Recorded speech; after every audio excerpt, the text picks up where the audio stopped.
กาเลนะธัมมัสสวนังเอตัมมังคลมุตตมัง Video Part 7a Superpower Mindfulness.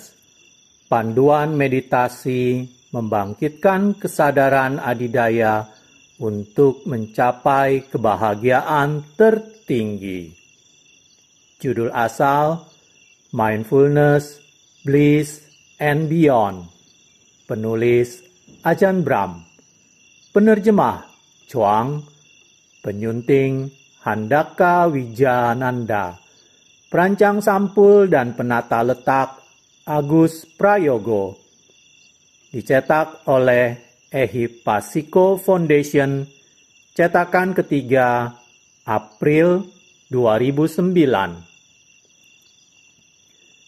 Video Part 7a Bagian 1 Kebahagiaan Meditasi Bab 7 Napas yang Indah Menuju tahap-tahap meditasi mendalam, jhana-jhana, dan pandangan cerah akan pencerahan.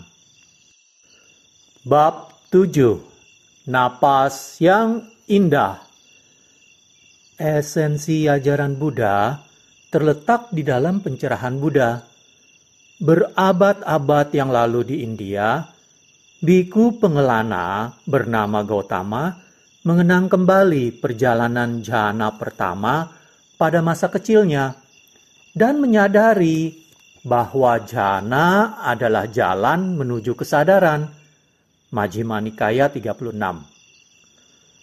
Beliau lalu pergi ke sudut hutan yang sunyi di tepi sungai besar. Duduk beralaskan jerami di bawah sebuah pohon bodhi yang teduh dan bermeditasi. Metode meditasi yang diterapkannya adalah anapanasati, kesadaran pada napas yang masuk dan keluar. Melalui praktek ini, beliau memasuki jhana, tersadarkan, dan dengan cepat mencapai penembusan pencerahan. Sejak itu beliau disebut Buddha. Buddha terus mengajarkan anapanasati sampai akhir hayatnya. Itu adalah metode yang telah memberinya pencerahan, praktek meditasi yang mengagumkan.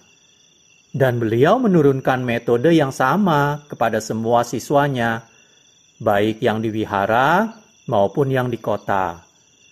Metode kondang ini diwariskan kepada kita dewasa ini dalam naskah-naskah asli Buddhis sebagai bagian dari sutta-sutta, tetapi terutama di Anapanasati Sutta dari kumpulan Majjhima Nikaya 118.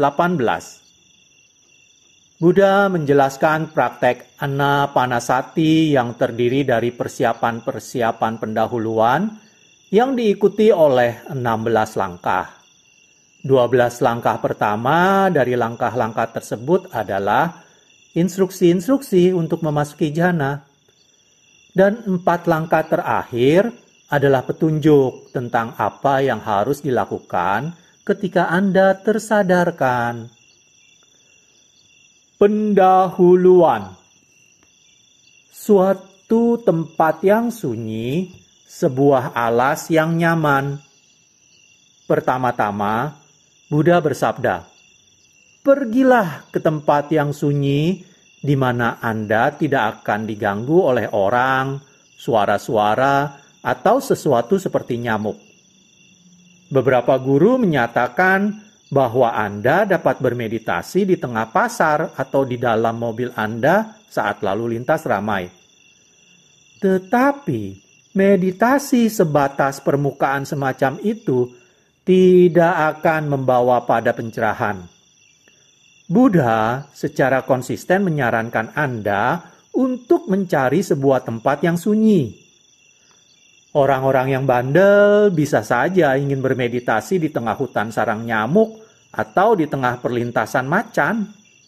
Tetapi itu lebih seperti upaya membangun daya tahan ketimbang kemudahan memasuki jhana.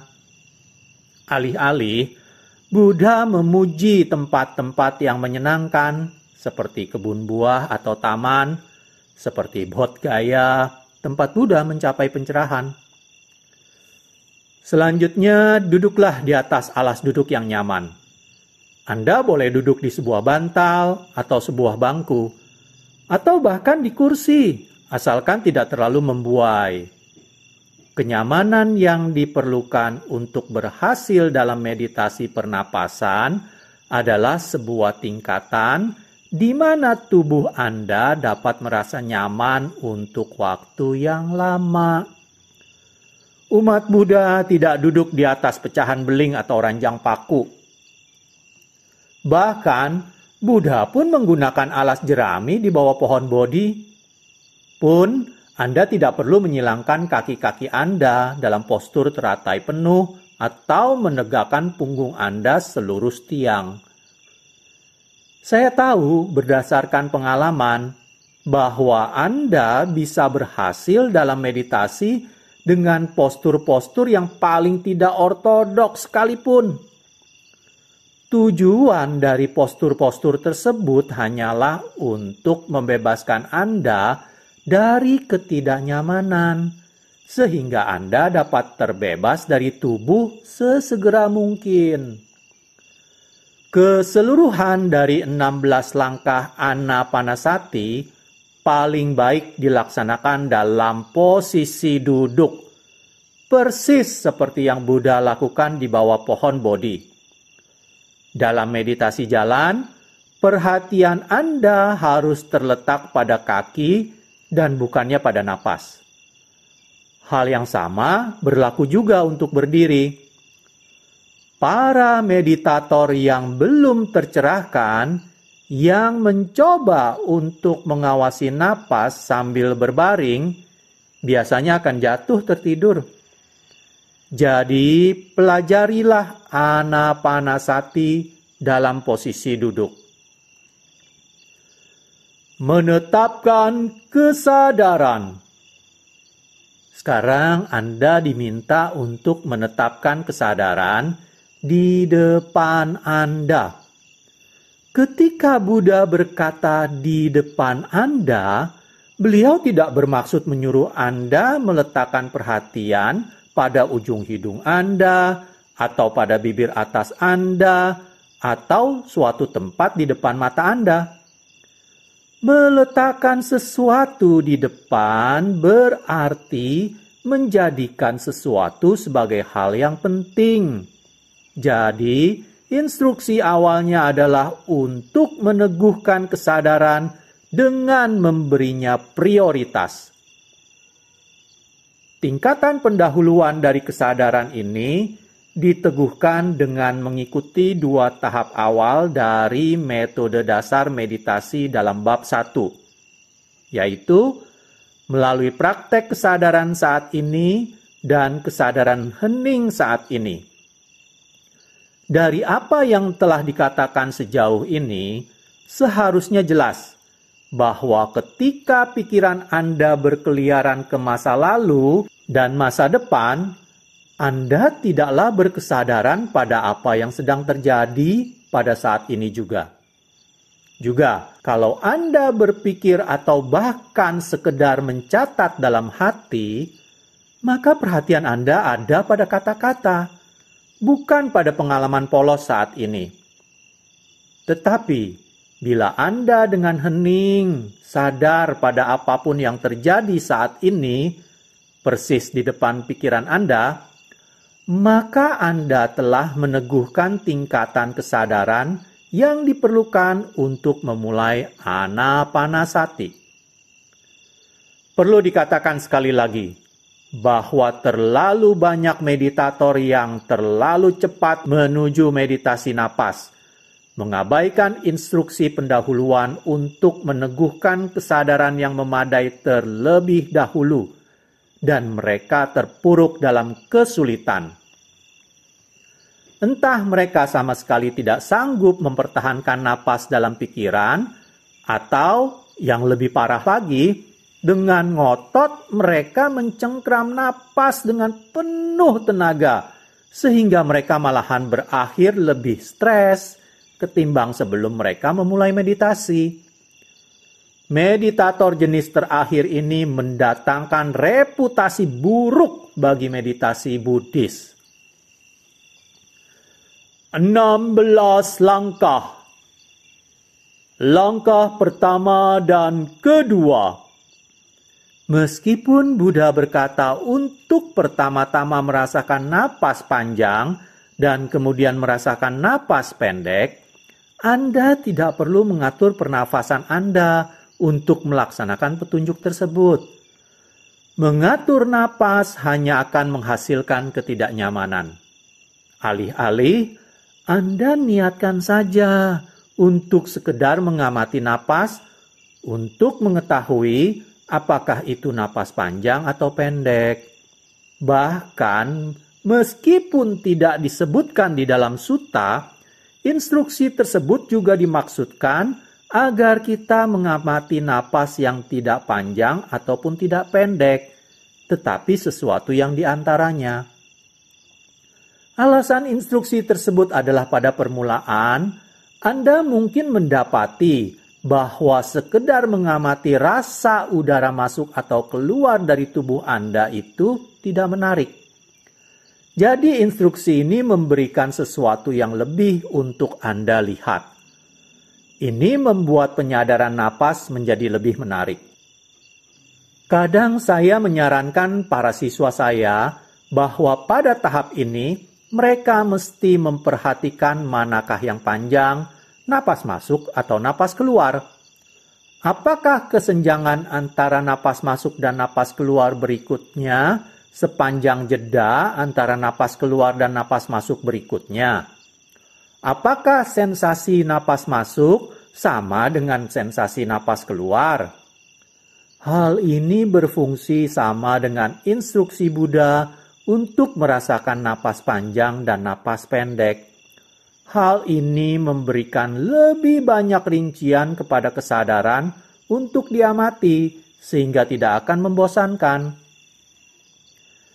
Metode lain yang tercakup dalam tahap ini adalah membuat cerita indah seputar napas masuk dan keluar. Saya menyarankan para siswa saya untuk mengingat bahwa oksigen yang secara terus-menerus mereka hirup diisi ulang oleh pepohonan di taman dan rimba. Dan karbon dioksida yang mereka hembuskan adalah makanan bagi pepohonan yang sama. Jadi bayangkanlah, Anda menghirup sebuah hadiah istimewa yang diberikan oleh bebungaan dan pepohonan, dan Anda menghembuskan bingkisan yang setara nilainya bagi tumbuhan di sekitar Anda. Pernapasan Anda secara intim mempertautkan Anda dengan seluruh getaran vegetatif. Peningkatan persepsi terhadap napas Anda sendiri semacam itu membuat napas menjadi lebih mudah untuk diikuti. Dalam tradisi biku hutan Thai, mereka menambahkan sebuah mantra ke dalam pernapasan. Saat Anda menghirup napas, Anda berkata dalam hati Bud. Dan ketika Anda menghembuskan napas, Anda membatin Do. Ini adalah dua suku kata dari nama Buddha, kata pelaku tunggal dalam bahasa Pali. Sekali lagi, hal ini membuat pernapasan menjadi lebih mudah diikuti pada tahap awal. Langkah ketiga, mengalami segenap napas.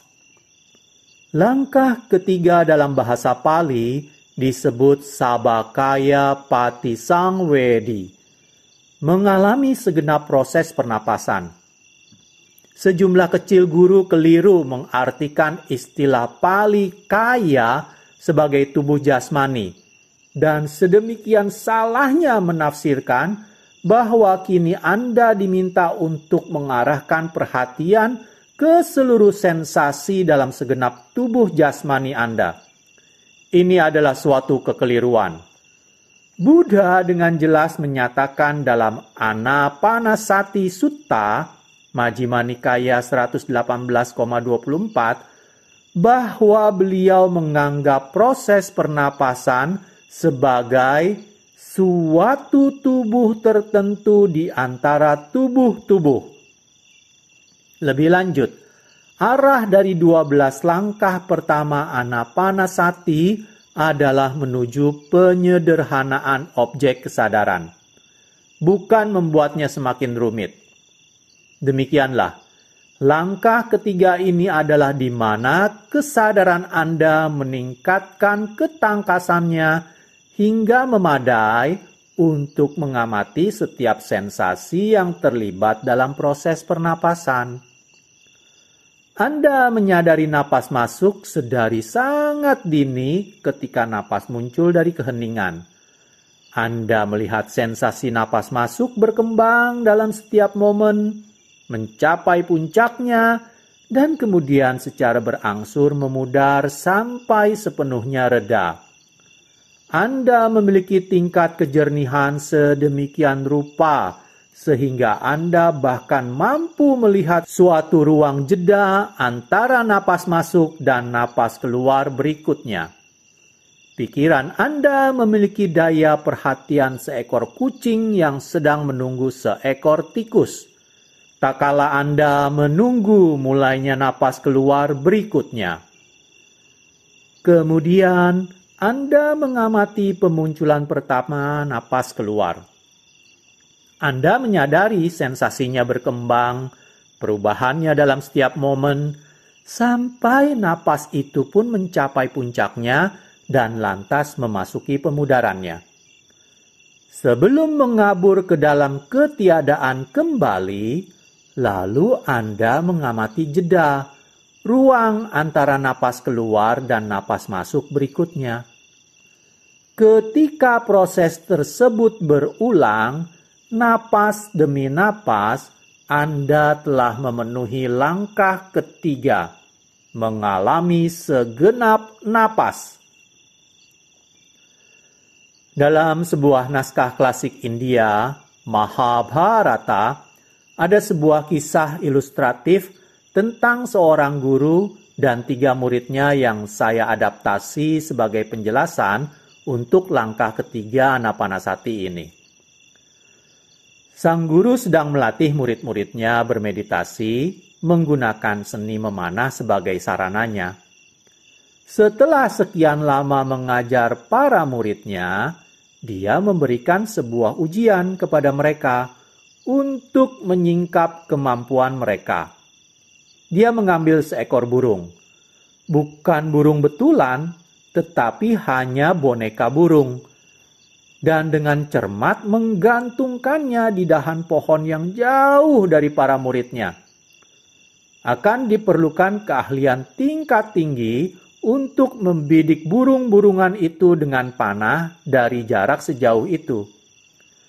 Tetapi sang guru membuatnya menjadi nyaris mustahil dilakukan ketika dia menginstruksikan para muridnya, "Saya tidak ingin kalian memanah burung itu di bagian manapun di tubuhnya. Untuk lulus dari ujian ini, anak panah kalian harus mengenai mata kiri burung itu. Itulah sasarannya." Sang guru lalu memberikan busur dan sebatang anak panah kepada siswa pertama dan memberitahunya bahwa dia harus bermeditasi dulu untuk menyatukan pikirannya dengan sasaran. Dan barulah dia melepaskan anak panahnya. Murid itu dipersilakan mengambil waktu sesukanya. Tetapi sebelum melepaskan anak panah, dia harus memberi isyarat kepada gurunya. 30 menit kemudian, si murid memberi isyarat kepada gurunya bahwa dia telah siap memanah. Sang guru memintanya untuk menunggu beberapa detik dan bertanya, "Bisakah kamu melihat burung di pohon itu?" Tanpa mengalihkan pandangannya yang terpusat, si murid menjawab, "Ya." Saat itu juga sang guru mendorong si murid ke samping, merampas busur dan anak panahnya dan berkata, "Murid bodoh, Sana pergi ke belakang dan belajar meditasi lagi." Lalu sang guru menyerahkan busur dan anak panah tersebut kepada murid kedua dan memberinya instruksi yang sama. Murid ini memerlukan waktu 1 jam penuh sebelum memberi isyarat kepada gurunya bahwa dia telah siap menembak. "Bisakah kamu melihat burung di pohon itu?" tanya sang guru. "Pohon apa?" jawab si murid. Sang guru lalu bertanya dengan penuh harap, "Bisakah kamu melihat burung itu?" Si murid menjawab, "Bisa." Lantas sang guru yang kecewa itu mendorong murid kedua ke samping, mengambil busur dan anak panahnya kembali, dan menyuruhnya belajar meditasi baik-baik. Akhirnya sang guru memberikan busur dan anak panah kepada murid ketiga dengan instruksi yang sama. Si murid perlu waktu 2 jam penuh untuk bermeditasi, membuat pikirannya menyatu dengan sasarannya, bola mata kiri burung tersebut. Lalu dia memberi isyarat bahwa dia siap menembak. Sang guru bertanya, "Bisakah kamu melihat burung di pohon itu?" Si murid menjawab, "Pohon apa?" Lantas sang guru bertanya, "Bisakah kamu melihat burung itu?" Si murid menjawab, "Burung apa?" Sang guru mulai tersenyum dan melanjutkan, "Apa yang kamu lihat?" Tanpa mengalihkan pandangannya, si murid menjawab, "Guru, yang saya lihat hanyalah sebuah bola mata. Itu saja." "Keren," ujar sang guru. "Tembak!" Dan tentu saja anak panah itu langsung melesat ke satu-satunya hal yang tertinggal dalam kesadaran si murid. Kisah ini adalah sebuah perumpamaan yang akurat tentang cara mencapai langkah ketiga dari Anapanasati. Mengalami segenap napas, seperti halnya murid ketiga memusatkan seluruh pikirannya pada sasarannya, yang baginya adalah bola mata kiri burung tersebut, demikianlah Anda memusatkan seluruh perhatian Anda pada langkah ketiga Anapanasati, yang bagi Anda adalah mengalami segenap napas. Ketika Anda telah menuntaskan langkah ketiga ini, jika Anda menanyai diri Anda sendiri, "Bisakah kamu mendengar suara?" Anda akan menjawab, "Suara apa?" "Bisakah kamu merasakan tubuh?" "Tubuh apa?" "Apa yang kamu lihat? Hanya napas saat ini." Keren. Langkah keempat, menenangkan napas. Tak kala Anda telah nyaman bersatu dengan napas, secara otomatis napas akan menjadi tenang. Tidak banyak lagi hal yang dapat mengganggu kemajuan Anda. Sehingga secara alami, Anda merasakan sensasi-sensasi dalam setiap momen menjadi lebih lembut dan lunak. Bagaikan sehelai kain denim keras yang berubah menjadi satin halus. Atau Anda bisa membantu proses ini dengan sejenak menyela keheningan batin tersebut dan mensugesti diri Anda sendiri. Tenang, tenang, tenang. Kemudian, Anda kembali mengalami keheningan hanya bersama napas lagi. Dengan melakukan hal ini, Anda menginstruksikan si penjaga gerbang seperti yang telah dijelaskan dalam bab 3. Jika Anda terlalu cepat melompat ke langkah keempat, Anda akan menjadi korban kemalasan dan kelembaman. Anda harus menangkap seekor kuda liar sebelum Anda dapat melatihnya. Demikian pula, Anda mesti menangkap segenap napas, memenuhi langkah ketiga sebelum Anda berusaha menenangkannya. Para meditator yang mencapai langkah ketiga dengan menggunakan kekuatan tekad mereka akan mengetahui bahwa mustahil menenangkan atau melembutkan napas mereka. Mereka telah berusaha keras alih-alih melepas, dan sekarang mereka buntu. Bila Anda memegang setangkai bunga, Anda semestinya tidak menggenggam kencang-kencang. Anda akan menghancurkan bunga itu. Objek lembut memerlukan sentuhan lembut. Untuk memegang napas yang tenang di tengah-tengah kesadaran selama bermenit-menit, Anda memerlukan pikiran yang sangat halus. Kelembutan perhatian semacam itu hanya dapat dicapai melalui pelepasan yang lembut dan ajak. Tidak akan pernah tercapai dengan kekuatan tekad yang ugal-ugalan.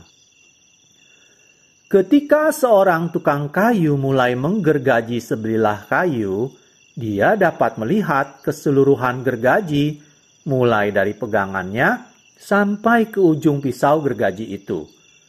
Saat dia berkonsentrasi pada pemotongan, perhatiannya terpusat semakin dekat pada titik di mana gergaji menyentuh kayu. Pegangan dan ujung gergaji segera saja menghilang dari pandangannya.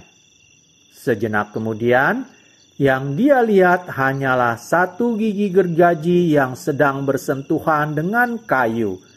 Sementara semua gigi lainnya di kiri dan kanan berada di luar jangkauan persepsinya. Dia tidak tahu, juga tidak perlu tahu, apakah gigi gergaji itu adalah gigi pada bagian awal, tengah, atau ujung dari gergaji. Konsep semacam itu telah terlampaui. Inilah perumpamaan tentang gergaji. Begitu pula pada langkah keempat ini. Anda hanya akan tahu sekelumit napas yang sedang terjadi saat ini. Anda tidak akan tahu apakah ini adalah napas masuk atau napas keluar, permulaan, tengah, atau akhir. Saat napas Anda menjadi tenang, perhatian Anda menjadi begitu halus, sehingga yang Anda sadari hanyalah momen napas yang satu ini. Langkah kelima dan keenam, mengalami kegiuran dan kebahagiaan bersama napas. Pada langkah kelima dan keenam ini, Anda mengalami kegiuran atau piti seiring dengan napas. Dan pada langkah keenam, Anda merasakan kebahagiaan atau sukha bersama napas. Karena kegiuran dan kebahagiaan sulit dipisahkan, dan karena mereka biasanya tiba bersamaan, saya akan memperlakukan keduanya sebagai satu kesatuan. Saat kesadaran tak terputus, Anda menyaksikan napas menjadi tenang. Kegiuran dan kebahagiaan secara alami terbit bagaikan cahaya keemasan fajar di ufuk timur. Hal tersebut akan muncul secara berangsur, tetapi secara otomatis, karena seluruh energi batin Anda kini mengalir kepada si pengetahu dan tidak kepada si pelaku. Pada kenyataannya, Anda tidak melakukan apa-apa, hanya mengawasi. Tanda yang jelas bahwa Anda tidak melakukan apa-apa adalah keheningan napas Anda. Pada dini hari, hanya soal waktu sajalah cakrawala merekah dengan cahaya perdana hari itu. Seperti halnya ketika Anda tetap hening bersama napas yang tenang, hanya soal waktu sajalah kegiuran dan kebahagiaan muncul dalam pikiran Anda. Energi batin yang mengalir ke si pengetahu membuat kesadaran bertenaga penuh, dan keadaan yang penuh tenaga itu dialami sebagai piti sukha, kegiuran dan kebahagiaan. Jika Anda mencapai langkah 4 dan secara sinambung berkesadaran pada napas yang amat tenang, tetapi tidak melihat kebahagiaan atau kegiuran, maka saran saya adalah jangan panik. Jangan merusak proses alamiah dengan ketidaksabaran Anda. Ketika Anda melakukan apapun pada tahap ini, Anda hanya menunda atau bahkan menghalangi datangnya kebahagiaan dan kegiuran. Perdalam sajalah pengalaman napas tenang yang sinambung. Apakah Anda sepenuhnya sadar akan napas yang damai atau masih ada penyela-penyela yang mengendap-endap? Barangkali kurangnya kemajuan disebabkan karena Anda tidak secara sinambung berkesadaran penuh pada napas belaka. Apakah napas Anda tidak lagi bertambah tenang? Barangkali napas belum cukup damai. Jika begitu, beri waktu lagi. Ini adalah proses alamiah yang sepenuhnya bebas dari campur tangan Anda. Ketika kesadaran mendarat dengan nyaman pada napas tanpa interupsi apapun, dan sensasi napas menjadi semakin tenang, maka kebahagiaan dan kegiuran akan selalu muncul. Akan membantu jika Anda mampu mengalami piti sukha lebih dini. Untuk melakukan hal ini, Anda mesti mengenali apa yang Anda cari. Kebahagiaan dan kegiuran yang berkenaan dengan keheningan dapat dimulai dengan amat sangat samar. Ini seperti orang-orang yang lebih menyukai musik hard rock menghadiri konser musik klasik oleh Mahler. Dan tidak habis mengerti mengapa hadirin mau-maunya membayar mahal untuk mendengarkan musik semacam itu. Mereka hanya belum mengerti. Atau seperti orang-orang yang terbiasa makan malam yang murah meriah, lalu untuk pertama kalinya pergi makan malam di sebuah restoran Prancis bintang 5 dan tidak dapat menghargai hidangan yang disajikan karena selera mereka terlalu kasar. Kalau Anda bermeditasi lebih mendalam lagi, Anda menjadi seorang pakar keadaan ketenangan pikiran dan akan secara alami memahami kedatangan kegiuran dan kebahagiaan pada tahap yang semakin dini. Pemenuhan langkah kelima dan keenam dari Anapanasati ini persis sama dengan mencapai tahap kesadaran sinambung penuh pada napas yang indah dalam metode dasar meditasi. Keindahan napas pada tingkat ini adalah cara saya menjelaskan pengalaman dari kegiuran dan kebahagiaan. Napas pada tahap ini nampak begitu tenang dan indah. Lebih menarik ketimbang sebuah taman pada musim semi atau matahari terbenam pada musim panas.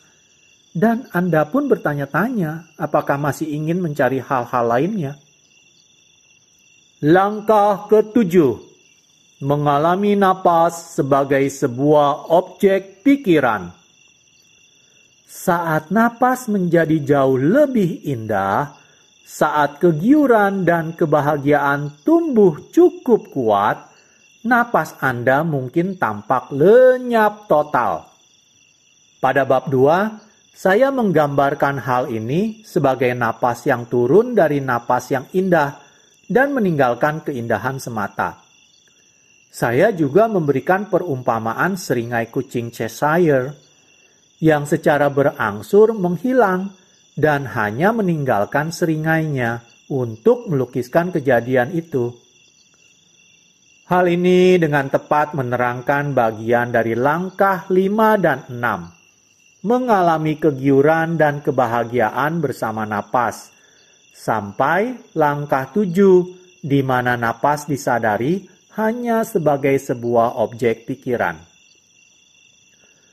Untuk menjelaskan transisi ini, saya memakai analisis Buddha mengenai pengalaman sadar ke dalam 6 landasan indera, Samyutta Nikaya 35. Melihat, mendengar, membaui, mencecap, menyentuh, dan landasan pikiran untuk mengetahui. Pada tahap awal meditasi, Anda mengabaikan melihat, mendengar, membawi, dan mengecap sampai ke titik di mana 4 indera tersebut ditutup rapat-rapat untuk sesaat. Lalu Anda melepaskan hampir semua aktivitas landasan kelima, sentuhan, dengan berfokus pada sentuhan atau sensasi fisik, napas, ke penyingkiran semua hal lain. Landasan indera keenam, pikiran, terus berproses. Saat Anda melintas ke dalam langkah ketujuh ini, landasan indera kelima, sentuhan, kini dipadamkan dan hanya meninggalkan landasan indera keenam, pikiran, untuk menyadari napas. Kini Anda mengalami napas melalui suatu landasan indera yang baru.